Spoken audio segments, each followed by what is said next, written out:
The House has authorized a vote to impeach and start that inquiry into President Joe Biden over whether he benefited from his son's business dealings, despite a lack of evidence. Lissette Nunez joins us now with the latest. And Lissette, it's hard to get Republicans to agree, but they came together for this vote. Yeah, all of them. They sure did, Tashani and Dan. Now, Republicans are arguing the vote was needed to give them full authority to continue carrying out their investigation.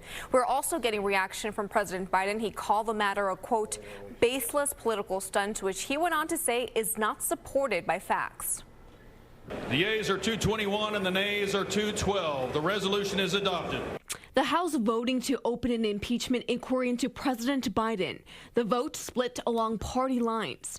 Republicans believe the vote will now give them full authority, like subpoena enforcement, as they try to link President Biden to his son's business dealings. We are now at a pivotal moment in our investigation.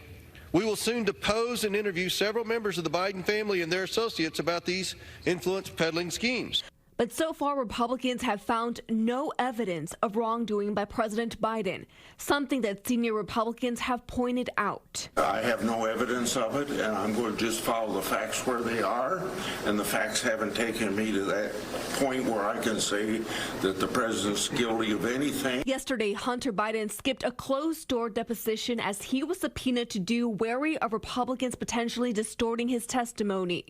On the steps of the Capitol yesterday morning, Hunter once again offered to testify publicly and insisted he will not be interviewed behind closed doors. What are they afraid of? I'm here. I'm ready. Meanwhile, Democrats are accusing Republicans of prioritizing a political stunt over handling other crucial issues. Good luck to all these Republicans who have to go home and justify a sham impeachment to their districts while telling them that we haven't passed the budget, we haven't reauthorized the farm bill, we haven't done a single thing that helps Americans live their lives.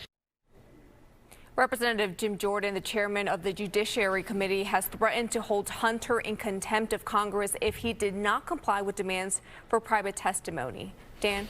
Okay, Lissette, we'll see. Thank you.